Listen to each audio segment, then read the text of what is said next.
boy, do I have a treat for you today. Acrylic pouring, mixed media, and bubbles, all combined into one beautiful painting that will definitely satisfy your craving to create a beautiful piece of art. And for the first time on this channel, walnuts will help us do that. And don't forget, new soap is releasing today and a brand new product that you are going to be sweet on, and I cannot wait to show it to you. Let's get started.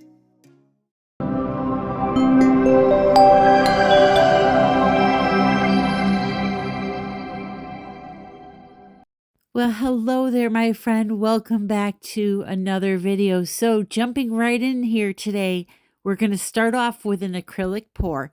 This is the consistency of all of my paints, and all of my paints are mixed with 1 part paint, 3 parts Floetrol, and water until it reaches this consistency.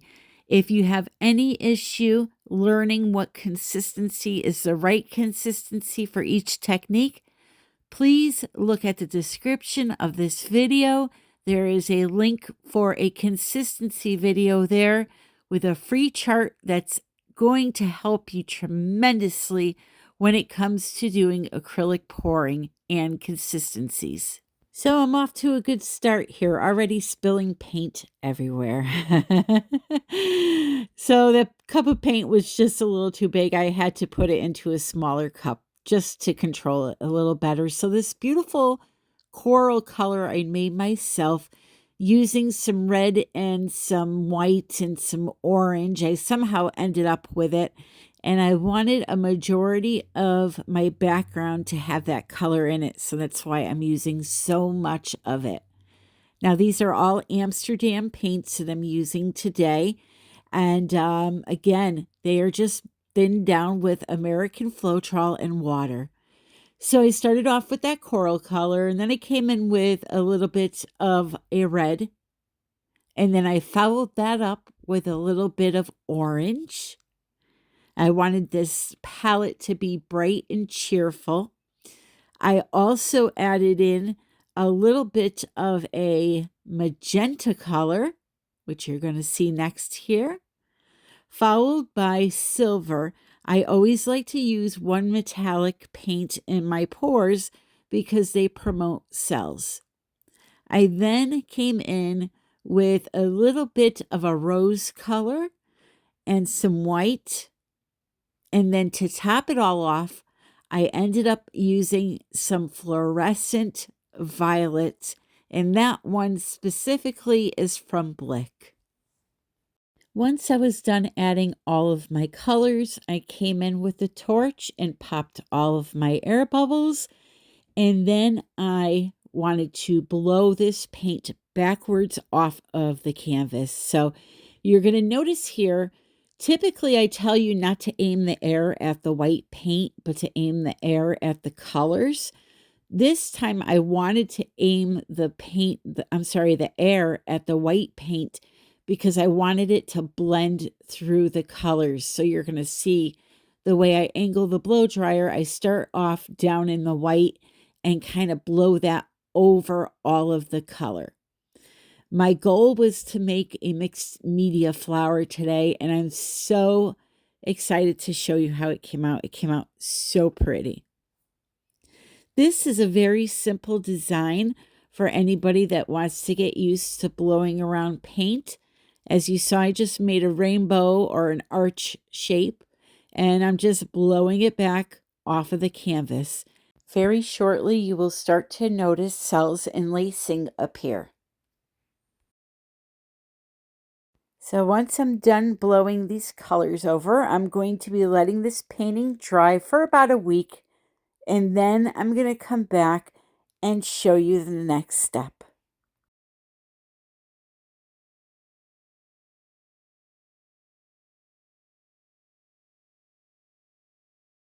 And here is what it looks like after I've blown all the paint backwards.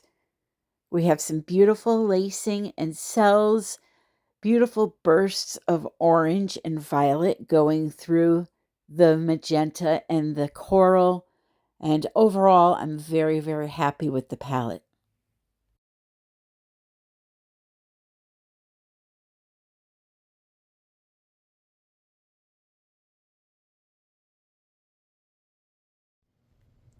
All right, so I'm back. This dried beautifully. Look at that. Dried perfect. The only thing I did off camera was the center here. I just cleaned it up with some white paint. That is it. Just some white paint on a brush just to clean up around the edges. And now what I'm going to do is I'm going to look at this. I'm going to take my time. I'm going to look at the way the paint is flowing. And for example, right here, you'll see I use this white pencil just to create a little guide for myself because I'm going to put a big patch of my texture here. But I'm going to look at the way the paint is flowing and try to envision where I want this texture to be. So to do that, I'm going to get out some paint that I used in the acrylic pour, the original acrylic pour. So I'm going to use this here Venetian Rose, and I'm going to just paint the areas where I'm going to be putting the texture. I don't want to see the background paint showing through my texture, so I'm going to put a thin layer of this to block it out, and it's also going to help the texture, the prismatic effect of the Chameleon Flakes be more pronounced because I have that solid color behind it. Okay, so I'm just going to show you, in time-lapse speed here, just a few small steps or a few parts of each step because it's a lot of repetitive work. So I made sure to block off the areas where I wanted the texture to be. And also, reminder, do not forget to do the edges, or not the edges, the sides and the corners of your painting if you are doing a design like this. You want to get it covered all over the side there so it looks right. I'm always one that gets carried away when doing things like this because I love creating those little areas of texture, so I have to be very careful. But now after I do that, let it dry and it's time for texture. And how are we creating our texture? We're going to use dish soap. That's right, dish soap. So this is Dawn dish soap with some water in a bowl that I agitated in the sink with the little spray hose. If you don't have one of those spray hoses, you can use a straw and blow inside of it to do that. Anyway, you want to make sure you just scoop off the foam on top. Do not grab any water with it. If you put water on the painting, it's going to interfere with the next product we are going to be using to do this, which is UV resin. So again, I have this little straw here to blow bubbles if I need to create more. And this is the brand of UV resin that I use with this UV light. I will make sure to link the kit in the description. Also, you're going to need some paintbrushes, and they're going to be pretty much no good when you're done with them because you're using them in UV resin. So I know some people told me that, you can use alcohol, and I just don't want to deal with that mess, especially when I could get them at the Dollar Tree for $1.25 a 4-pack. So I get those cheap brushes and I just get rid of them in the end. But by all means, if you want to try to clean out a brush with rubbing alcohol, you're more than welcome to. So now I have my bootleg brush from the Dollar Tree here. These things were so horrible because the little bristle would fall out here and there, but it got the job done. Anyway, I used one of those brushes to spread out a very thin layer of my UV resin. And then I came in with one of the finer detail brushes from the Dollar Tree and just made sure I took my time around those edges. You don't want the UV resin getting into the areas where you don't want it. So just take your time and go slow. Once you have that on there, while it's wet, you're going to take some of that foam from the bowl and scoop it right on top of the wet resin. It's a cool trick that they use in the resin world for tumblers and coasters, and it just leaves the most unique pattern behind once this step is done. So gently lay it on the top. If you feel like you need to spread the pattern out, do so from the top.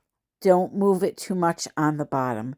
And then through the magic of time lapse, 60 seconds later, you're going to remove your UV light. You're going to scoop that foam off of the canvas very gently, put it back into the bowl because you can reuse it. And then you're going to take a dry paper towel and lightly pat it a few times and let it dry naturally for like 5-10 minutes, okay? So once that's done, you're going to move on to the next area. So I'll show you one more area here. Again, just a thin layer of the UV resin. You just want the surface wet. It doesn't need to be really deep, just wet. Put it down on the area where you want the texture to be. Lay the foam on it. Slowly cover and spread out that foam. You'll see I'm like spreading it from the top there and trying not to move the bottom too much. Then I'm going to put the UV light over the top for another 60 seconds and repeat, just remove the foam. Well, you'll see.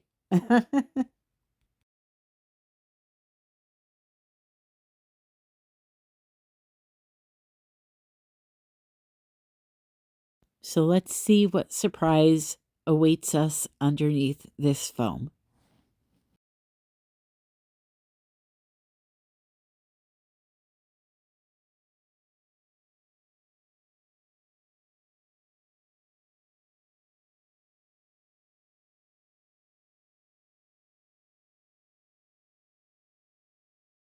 It's so hard to see on this color, but oh my goodness, I just absolutely love it.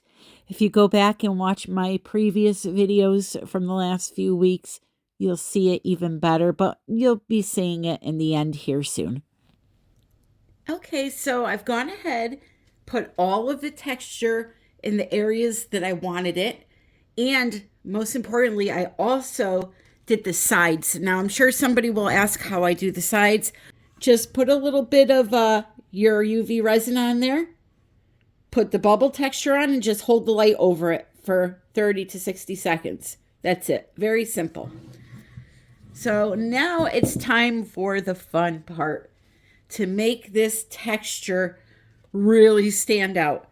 So what I did was I went on Amazon and I bought 2 more sets of the Chameleon Flakes, not the Chameleon powder, although the Chameleon powder will work very well too. I just happen to like the flakes. I feel like they just stick out a little bit more. But you can do a combination also of the Chameleon powders and the Chameleon Flakes. The only difference between them are the size of the particulates in the jar. So I'll show you a few of these here. This set that I got here came with, it was an 8-pack. I think it was like $18 only. And there's all different colors. But these are more like a interference looking chameleon versus the ones I used last week that have chameleon properties, but they're also color in them, like these here, if I can get one out. So you can see the difference, right? So it all depends on what you want to use. So all you're going to do is put a few flakes, just a few, on the end of your brush and just lightly rub it over the surface. All right. And again, if I don't like what this looks like when it's done, I'm going to add a little color in there with my chameleon powders. But just go ahead and rub them on.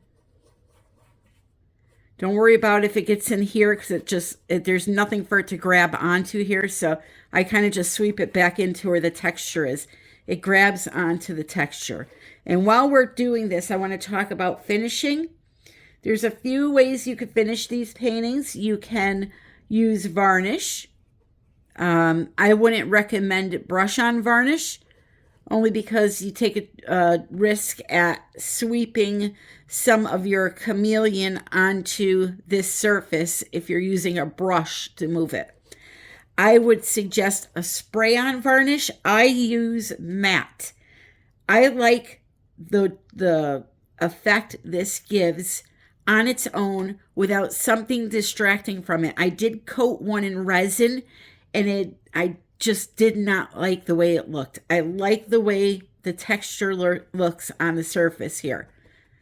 So I decided to use one of my chameleon powders to add just a little bit more color in there. The one I was using just wasn't enough. So this one here is from artisttilldeath.com. They have their own set of chameleon powders and flakes that they sell. And I'll leave a link and a discount in the description for you. This particular color is called Red Queen. So again, I won't bore you with showing you every little part of me coloring these in. It's the same thing over and over again. Before I go any further, I want to show you this outside in the sun. This is just absolutely bonkers. Look at that shimmer. Look at the upper part of the canvas right now. You see that shimmering? It is just outstanding. Look at that. Wow. Wow, wow, wow, wow. I also wanted to demonstrate to you that you can put these on wet. Now, I'm just using water just for demonstration purposes, but if I was going to put them on wet, like the entire area, I would use something like a varnish or a matte medium, Mod Podge, something that dries clear. You can use glue as long as it dries really clear, but I would mix them into something like that and then just brush them onto the surface. But I wanted to demonstrate with you with just a little bit of water what the difference would look like. They look a little bit more metallic when you do that. And yeah, it's just another way you can apply them. So now I'm using some of my beautiful Prism Pour from Color Art, which is their color shifting acrylic paints. And I'm going to make an outliner with them. So I'm just adding a bit of gloss gel to thicken it up a little bit. And then I'm going to put it into a squeeze bottle and create my own outliner so that I can outline my sections with this beautiful rose gold color called Ambrosia. If you're going to do this, you always want to test it to make sure that your outline is going to keep its shape and not flatten out. So that's what I was just showing you there. So now I come back in and I outline all of these areas that I made with the texture with this beautiful color, and then I let it dry. In a second here, you'll be able to see the difference between the chameleon I put down just by brushing and the chameleon that I put down using a little bit of water. You can see how much darker it is along the edges there. But yeah, that's just a personal preference on how you want them to look. So we're finishing up here, and the last thing we need to worry about is the middle of this thing. And I'm going to use some Reharvested Walnut Shell Paste for this. You can get this stuff at Blick. It is really a cool texture when it's dried. And you'll see that in a second. But just put some on your canvas and spread it around wherever you want it. And then let it sit for about 24 hours.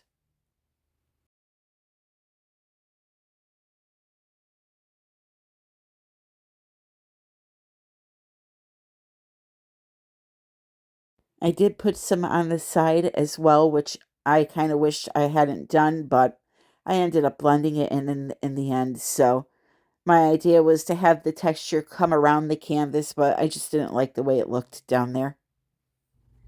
Okay, so this is all dried. You can see it dries with a beautiful shade of brown, almost like well, ground up walnut shell. I was going to say coffee, but no, it looks like ground up walnut shell or dark sand. So now you obviously have a choice. You can leave it like that and add a little pizzazz to it, maybe some glitter or something.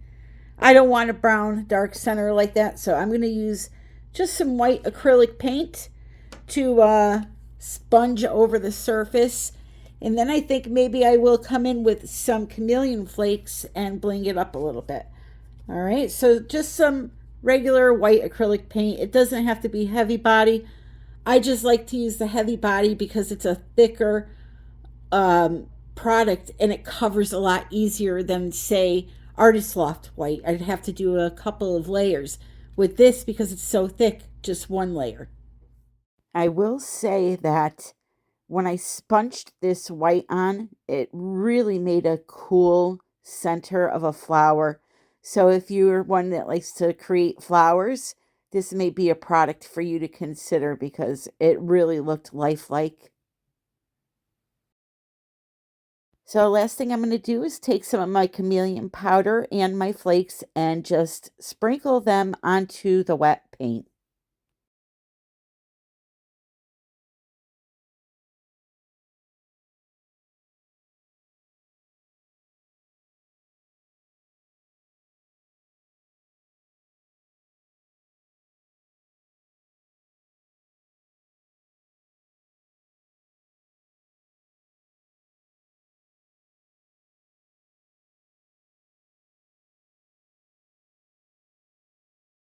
And here it is after I've sprayed it with some matte varnish. Oh, the sparkle is just phenomenal. And on camera, you're just not even seeing a quarter of it. I wanted to start off in the dark just so you could see the extent of it. I like to do that in my videos because it's just so hard to see what it looks like on this camera. It's just almost impossible to film the beauty of it. And so we'll start off in the dark here. It's just, there's so many little twinkles and zaps of light. It's just really, really pretty. So I'm happy with the way this one turned out. Next week, I'm going to show you what I feel will be the best technique in acrylic pouring to use this kind of texture in. And you don't want to miss that. So make sure you're subscribed and you ring that notification bell. Here's the center. How cool is that? It's just, it's left me speechless. So here it is in the daytime. It's just a beautiful pink, flowing, glittering piece of art. I'm out of words, my friends, but wait, there's more. I have some new soaps to show you. This is Twisted Mermaid. Oh my word, those mermaid tails, which by the way, are real soap. People always ask, what do I do with that thing sticking out of the top of your soaps? Well, it's very simple. You just grab onto it, lightly wiggle it, and pull it out and use it as a cute little hand soap. The rest of the bar, you can do what you want with it. It is a half a pound of soap, so it is pretty big. You can cut them in half, use half at a time, and there's just so many benefits to using cold processed soap on your skin. I also have cucumber aloe that is ready. This one is made with real cucumber, real aloe, and is one of my best sellers. So now I'm going to show you one more new product I'm adding. And this stuff is amazing.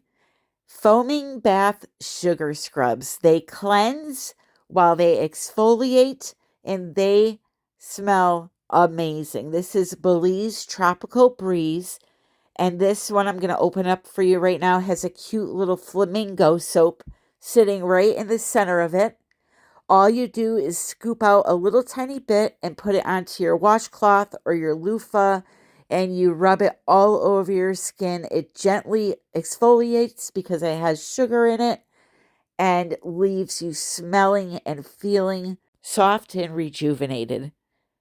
This here is Mermaid Tears, another scent, and I'll have all the information on these products in the description of this video.